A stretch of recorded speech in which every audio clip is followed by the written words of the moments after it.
tardes, ¿cómo está? Es un placer nuevamente en este sábado 26 de enero, ya cargado de mucha información y toda lista para trasladársela hasta sus hogares. Tanto de interés nacional como internacional, toda la información que usted necesita saber se la daremos a conocer en las próximas 2 horas. Le damos la bienvenida y a continuación le presentamos nuestros titulares. El miedo se hizo presente en Chimaltenango. Una balacera dejó el saldo fatal de 2 personas fallecidas. Pilotos y pasajeros viven a diario la angustia de subirse a un bus, sin saber si este será el próximo en ser blanco de los delincuentes. En peligro se vieron conductores de la ruta a Escuintla, luego que tráiler cisterna derramara peligroso químico sobre la carretera.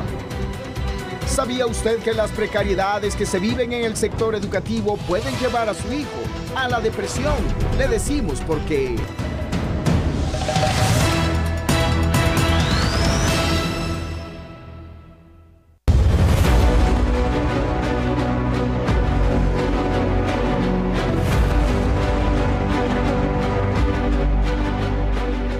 Y damos inicio a esta jornada de noticias con información generada desde Chimaltenango, en donde se registró una balacera la cual cobró la vida de 2 jóvenes. En la escena se localizó un casco el cual se presume pertenecía a los asesinos, quienes se movilizaban a bordo de una motocicleta.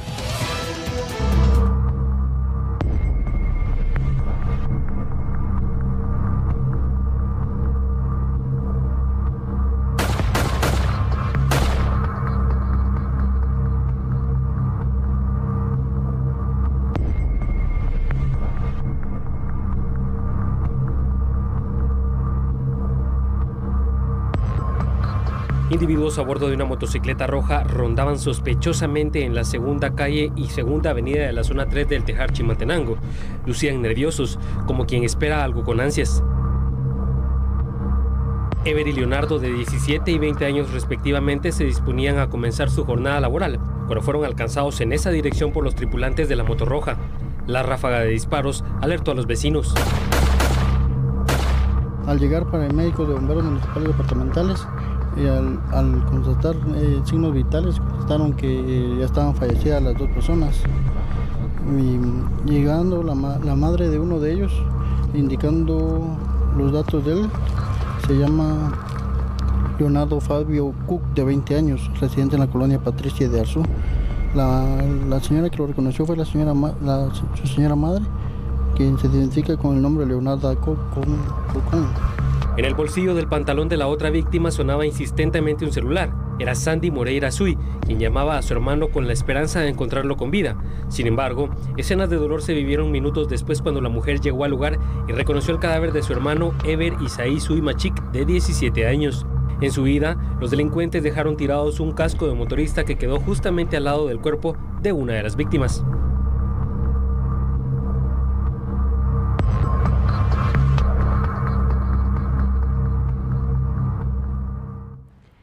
Y también en la capital, un hombre que trabajaba como guardaespaldas de un empresario fue asesinado en un intento de asalto.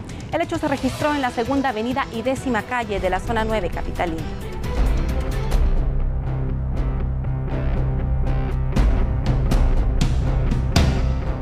Don Carlos y su guardaespaldas caminaban por la segunda avenida frente al 10-19 de la zona 9, cuando se percataron de un vehículo de modelo reciente que sospechosamente merodeaba el lugar.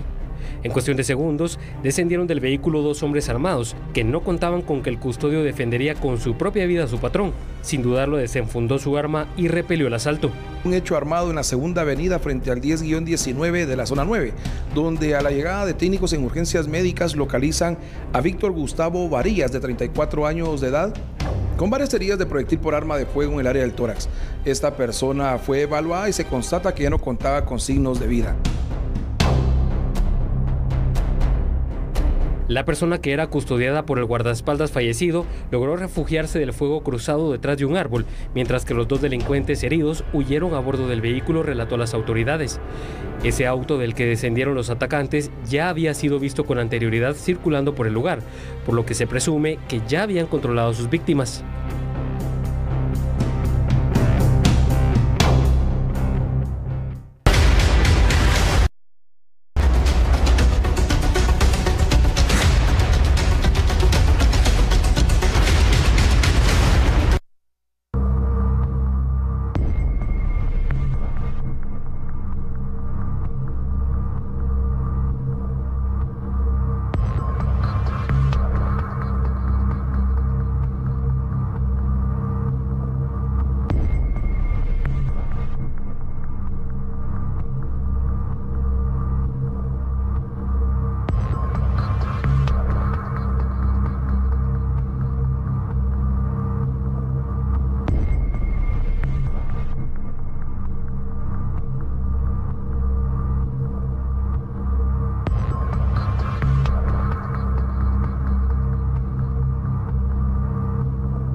Y es que viajar en el transporte público se ha convertido en un peligro no solo para los pasajeros, sino también para los pilotos, porque según datos de la Unidad del Transporte Público de la Procuraduría de los Derechos Humanos, a diario se cometen cerca de 100 asaltos en las unidades de transporte, tanto urbano como extraurbano.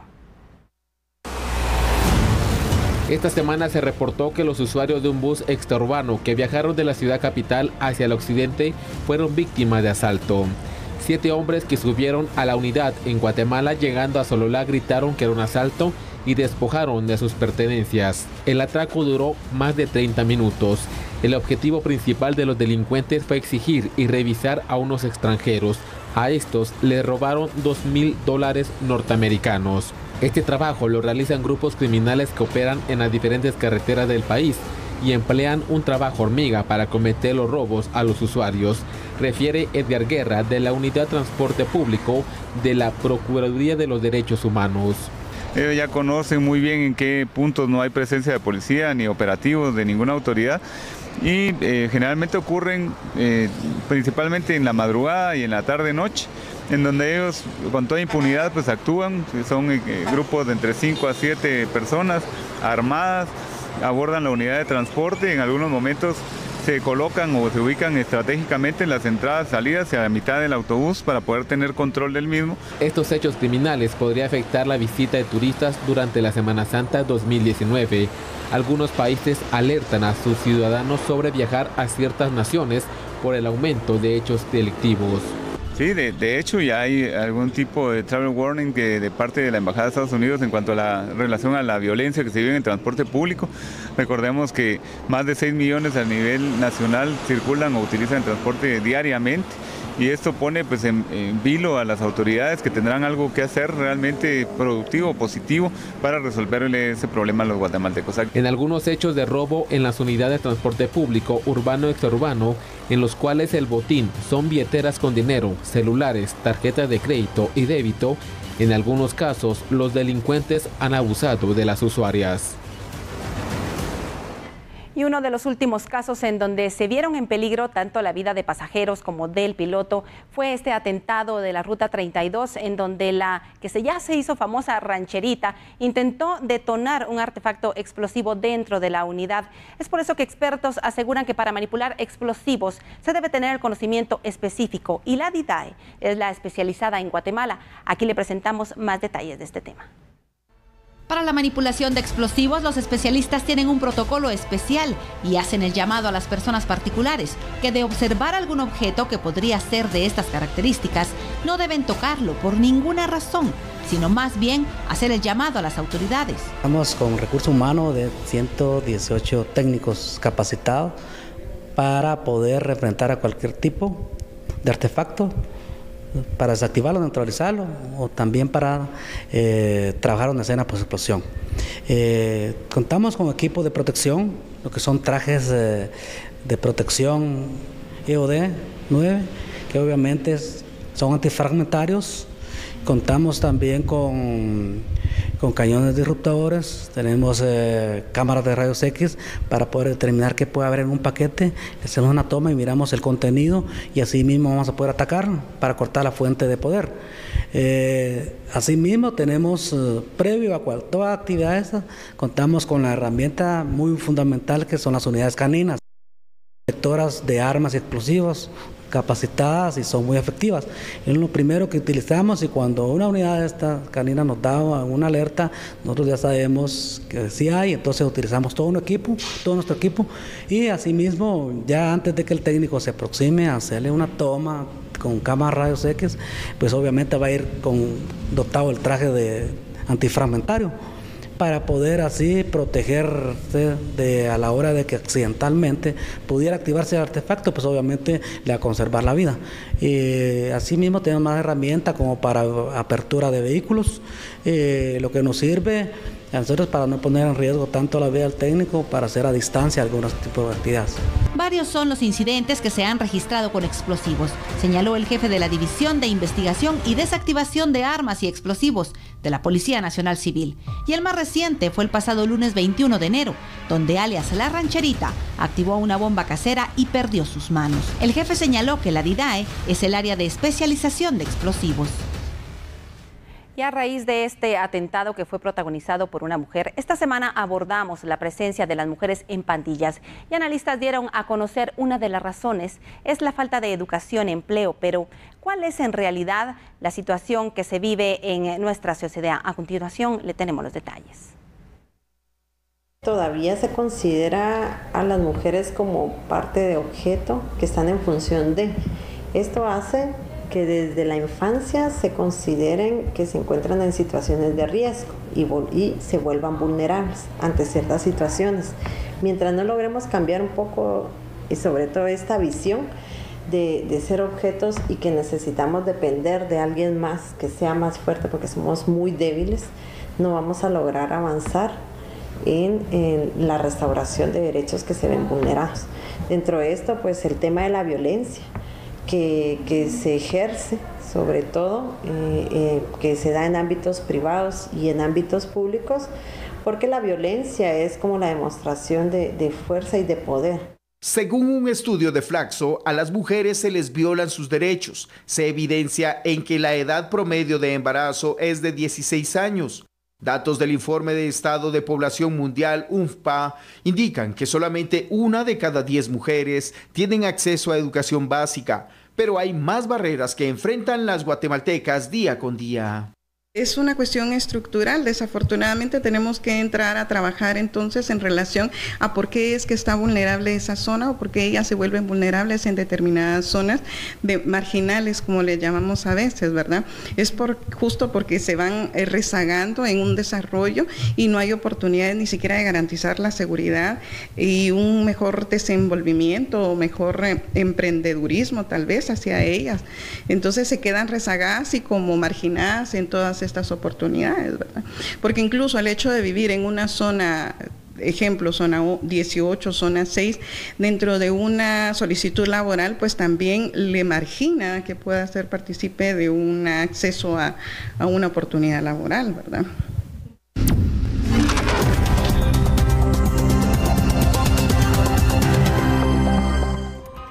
Vamos a conocer ahora información generada desde los departamentos del país y es que en peligro se vieron cientos de conductores que transitaban en horas de la noche por la ruta que de Siquinalá conduce a la cabecera de Escuintla. Esto luego de que un tráiler que transportaba un peligroso químico volcara.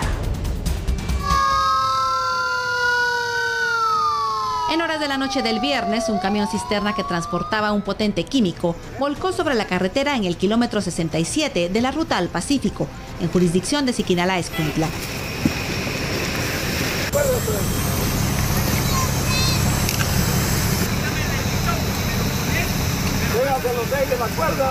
La situación se tornó de alto riesgo luego de que el químico altamente inflamable, llamado tolueno, se derramara por la cinta asfáltica, lo que ponía en riesgo tanto a conductores como a los bomberos voluntarios que atendieron la emergencia y le brindaron asistencia médica al piloto del tráiler. El paso fue obstruido por varias horas para resguardar la integridad de los conductores, lo que provocó largas filas de vehículos a lo largo de la ruta. Fue a eso de las 3 de la mañana del sábado, cuando los socorristas terminaron las tareas de limpieza del lugar y se recobró la viabilidad en la carretera. El tolueno es un hidrocarburo líquido utilizado para fabricar productos aromáticos como detergentes y en la fabricación de algunos medicamentos. Este es el segundo caso en el que tráileres tipo cisterna conteniendo químicos de riesgo para los humanos derraman su carga sobre el asfalto tras protagonizar accidentes viales, por lo que las autoridades de Conred hacen la recomendación a los conductores a tomar las precauciones necesarias para no exponer a los ciudadanos. Y ponga usted mucha atención a la información que le voy a presentar a continuación, porque un hombre fue sorprendido por las fuerzas policiales tras darse la alerta de que se encontraba vendiendo carne de caballo. Imagínese usted, esto ocurrió en el kilómetro 33.5 ruta a Fraijanes. Luego de hacer una revisión, los agentes constataron que en efecto el individuo transportaba dentro de su pick-up diferentes piezas del cuerpo de un caballo, lo que según testigos estaba siendo comercializado. El hombre, identificado como Alex Contreras López, de 45 años, fue capturado y trasladado a un juzgado en donde deberá solventar su situación legal. Sin embargo, esta situación también se convierte en un llamado de atención para los compradores que deben de verificar en dónde compran y la calidad de la carne que consumen.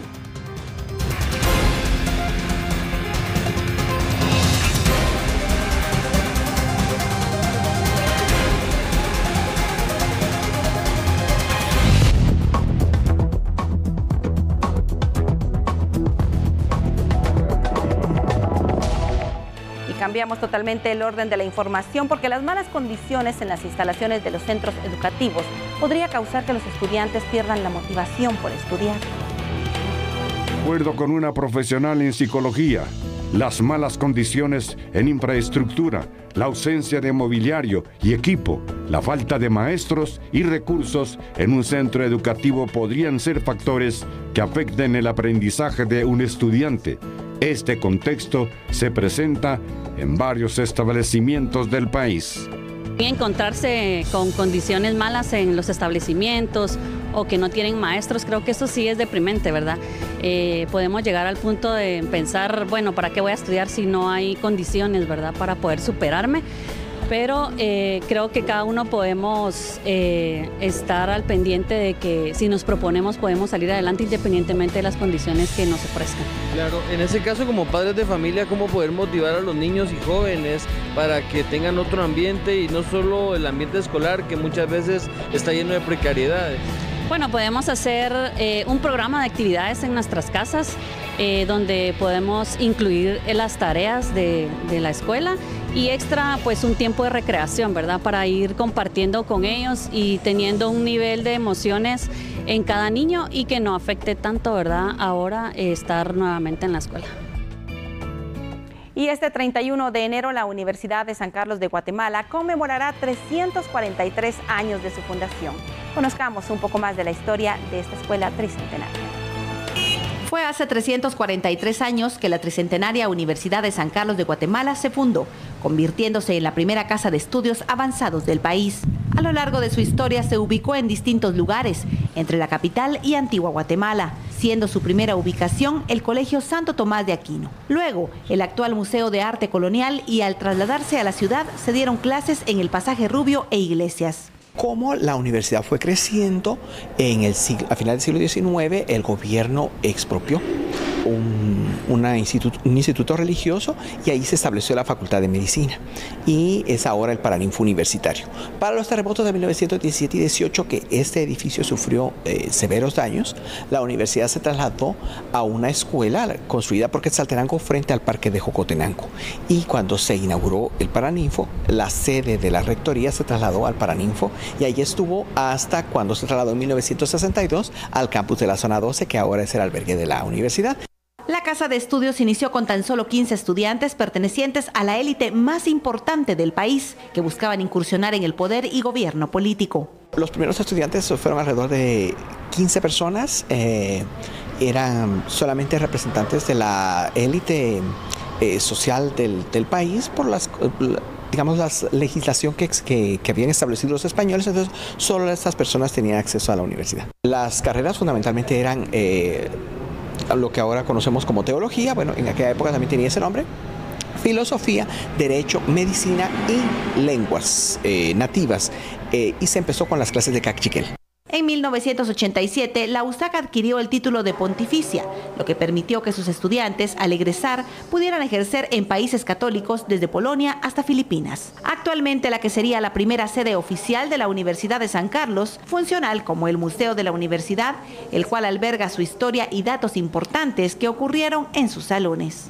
Completamente restaurado y reacondicionado, permite ver cómo funcionaba la universidad en el siglo XIX, a principios del siglo XX, tiene dentro de sus instalaciones mobiliario del principio del siglo XX, que nos permite ver cómo eran las clases y también tiene acondicionadas salas que nos permiten comprender la historia de la universidad y parte de la ciudad de Guatemala. Sobre todo recordemos que en este salón mayor se firmó el acta definitiva de la independencia en 1823, funcionó también como sede del Congreso de Centroamérica, del Congreso de la República de Guatemala. Aquí están los restos del jefe de Estado Mariano Gálvez, fue la Biblioteca Nacional, es decir, este edificio tiene muchas cosas interesantes que vale la pena conocer.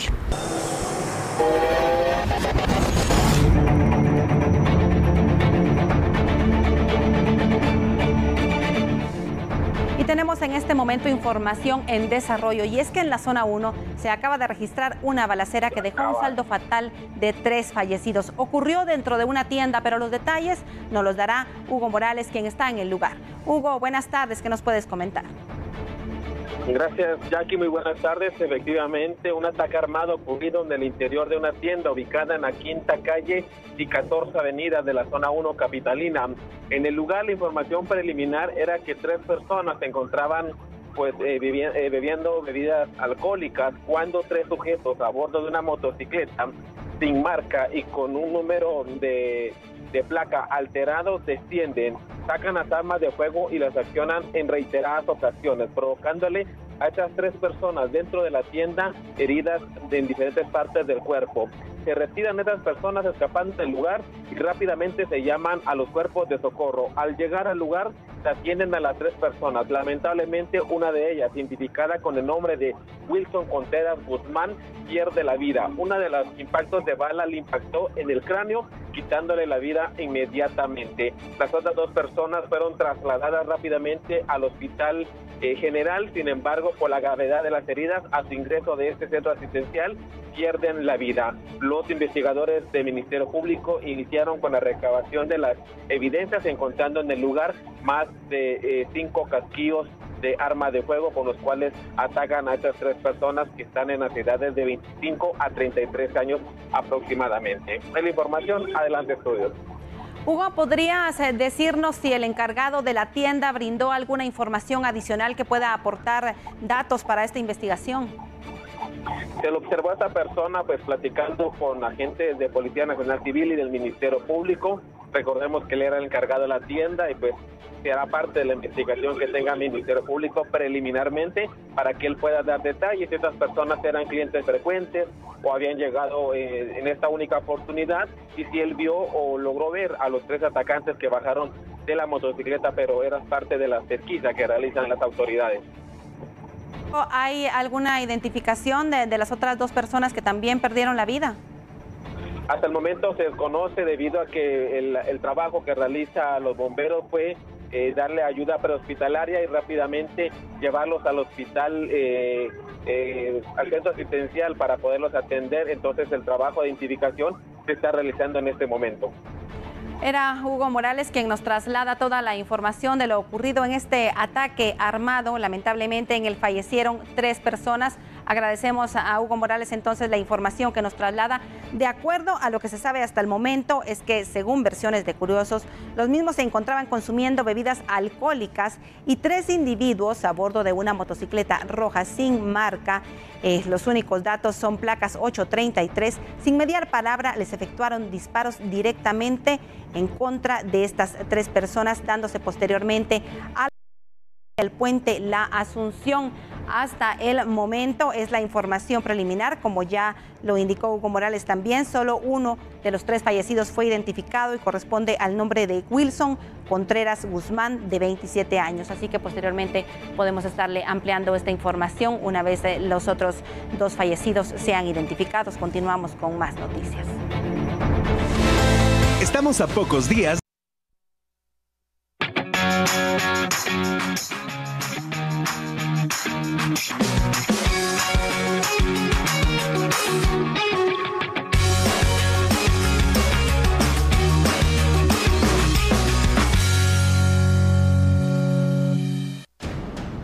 Miles de motociclistas llevan a servicio mecánico sus motocicletas. Quieren estar bien preparados para la próxima Caravana del Zorro. Los ciudadanos llegan a la unidad móvil ubicada en el centro histórico para renovar su licencia. Si es amante de los perros, este es el momento de demostrarles su amor. Necesitan frazadas y alimentos. Le decimos cómo ayudar. En Noticias del Mundo, ataques en contra de mujeres en Costa Rica causan consternación. Una de las víctimas tenía 6 meses de embarazo.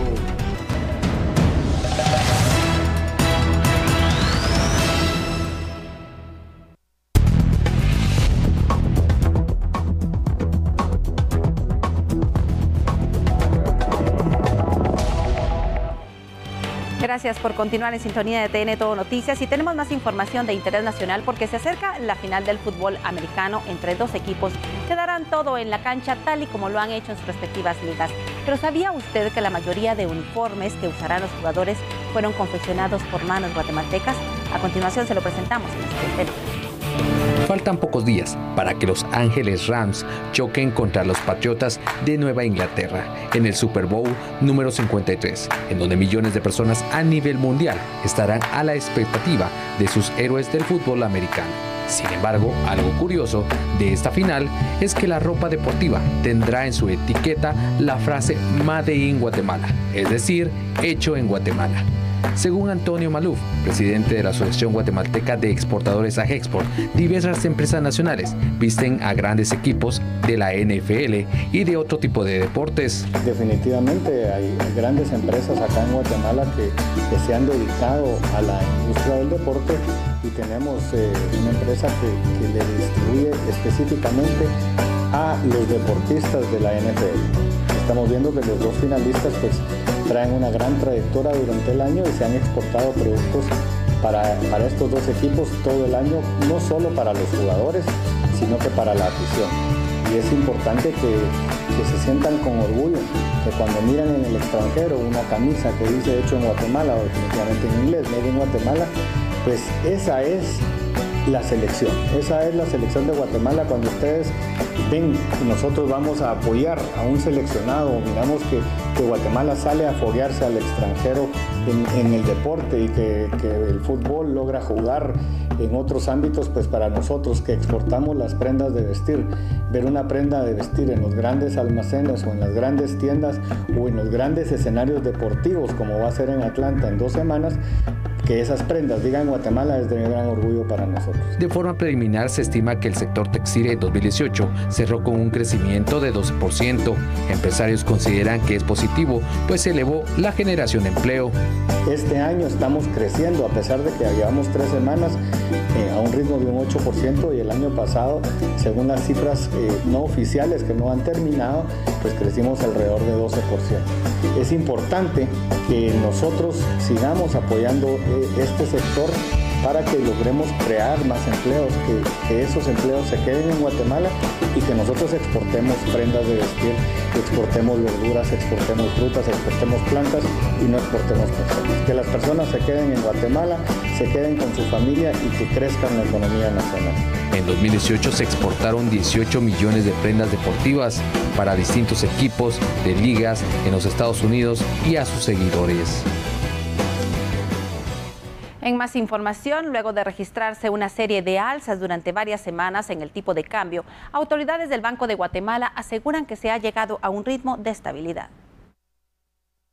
A la fecha, el tipo de cambio se sitúa en 7 quetzales con 72 centavos por $1, mientras que en enero del 2018 se encontraba a 7 quetzales con 35 centavos. Sergio Recinos, presidente del Banco de Guatemala, aseguró que una leve reducción en el crecimiento de las remesas, incremento en las exportaciones y menores ingresos por exportaciones hicieron que se registrara una tendencia al alza. Bueno, ha habido algún cambio de fundamentos respecto a los 2 años previos. Hemos visto una pequeña reducción en el ritmo de crecimiento de las remesas familiares, que crecieron a 13.4% en 2018, pero que significó más de 9.000 millones de dólares, es decir, un ingreso importante. Hemos visto un incremento en las importaciones, están creciendo más de 8%, y si nos situamos 2 años previos, las importaciones habían caído durante 2 años. Y hemos visto también menores ingresos por exportaciones. Esto ha hecho que en el mercado cambiario la oferta y la demanda han tendido a igualarse. El titular de la Banca Central estableció que la regla cambiaria es un instrumento que evita los cambios bruscos en el tipo de cambio. Tenemos alrededor de 2 semanas de que no se ha activado, pero sí, a inicios del año se activó y compramos 14 millones de dólares. En lo que va del año hemos comprado 14 millones de dólares derivado de la activación de la regla.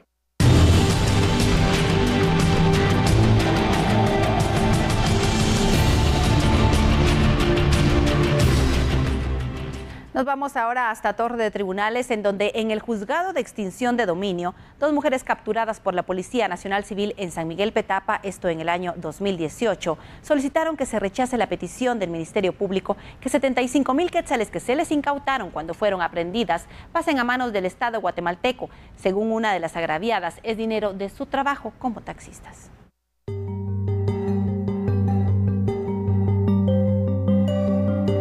En marzo de 2018, la Policía Nacional Civil instaló un puesto de registro en la zona 7 de San Miguel Petapa.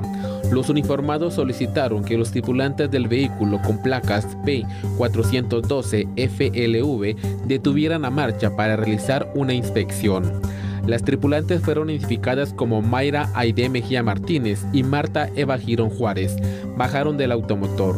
Cuando las autoridades iniciaron con la revisión, encontraron 75,000 quetzales en efectivo en billetes de diferentes denominaciones. Al ser interrogadas sobre la procedencia del dinero, Martínez y Girón no respondieron. El abogado defensor solicitó que ese dinero sea devuelto a sus patrocinadas y se rechace la petición del Ministerio Público. El efectivo es producto del trabajo que realiza una de sus defendidas como taxista.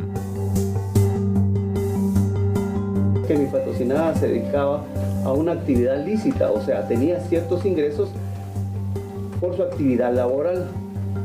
También se presentaron algunos recibos de los taxis Hyundai de zona 9, que en este caso pues era cierto dinero que se pagaba por la utilización de dichos taxis. O sea, honorable juzgadora, que sí, mi patrocinada pues es una persona trabajadora, honrada, y que sí manejaba ese flujo de dinero. La unidad de extinción de dominio del Ministerio pidió que los 75,000 quetzales pasen a manos del Estado guatemalteco. La investigación determinó que el efectivo es producto del cobro de extorsiones que le realizan en varias zonas de San Miguel Petapa.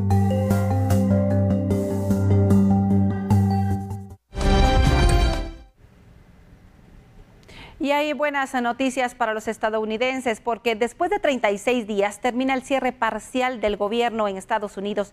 El presidente Donald Trump anunció un acuerdo fue alcanzado con los demócratas sobre la reapertura que mantendrá el gobierno por 3 semanas. El presidente Donald Trump anunció esta tarde el fin del cierre parcial del gobierno de Estados Unidos. El mandatario afirmó que se alcanzó un acuerdo con los demócratas para la inmediata reapertura de las actividades gubernamentales en todo el país y que 800,000 empleados federales que no recibieron el salario por un mes después de 35 días de cierre recibirán sus pagos retrasados.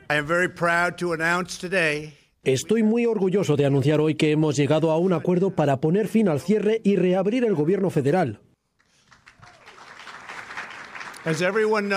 Como todos saben, tengo una alternativa muy poderosa, pero no quería usarla en este momento. El acuerdo que el presidente y los líderes de los demócratas encontraron reabrirá el gobierno por 3 semanas, en las cuales se espera que los dos partidos puedan encontrar un compromiso sobre la seguridad fronteriza entre México y Estados Unidos. Fuentes del Congreso afirman que el acuerdo no incluye fondo alguno para la construcción de un muro fronterizo, algo que antes era una demanda férrea que llevó al cierre de agencias gubernamentales en el último mes. Durante los próximos 21 días espero que tanto los demócratas como los republicanos operen de buena fe. Esta es una oportunidad para que todas las partes trabajen juntas en beneficio de toda nuestra hermosa y maravillosa nación. Si hacemos un trato justo, el pueblo estadounidense estará orgulloso de su gobierno por demostrar que podemos poner al país antes que al partido. Ahora, los empleados federales regresarán a sus trabajos. Sin embargo, fuentes internas a la Casa Blanca afirman que, si no se encuentra un acuerdo, Trump podría invocar la emergencia nacional para desbloquear de una vez por todas este impasse político. Jacopo Luzzi, Voz de América, Washington. Y de Estados Unidos nos trasladamos hasta Alemania, en donde las autoridades de Berlín lograron incautar 3 pinturas de acuarela que habrían pertenecido a Adolfo Hitler poco antes de su subasta en la capital alemana. La Oficina de Policía Criminal del Estado de Berlín ha incautado 3 supuestas pinturas de acuarela de Adolfo Hitler poco antes de su subasta en la capital alemana. La casa de subastas Clos ofrecía 3 pinturas firmadas con A. Hitler y fechadas en 1910 y 1911. Los 3 cuadros serían subastados con un precio inicial de 4.000 euros. Cada uno según los medios locales. La policía de Berlín se apoderó de las pinturas poco antes de que se realizara la subasta, luego de recibir un aviso anónimo de que las pinturas eran falsas. Las obras fueron tomadas bajo sospechas de intento de fraude y falsificación de documentos. Otras investigaciones están en curso. Este es un informe de Kelly Ábrego para la RNA. Con la información del mundo ha llegado el momento de hacer un corte comercial, pero en breve regresamos con más noticias.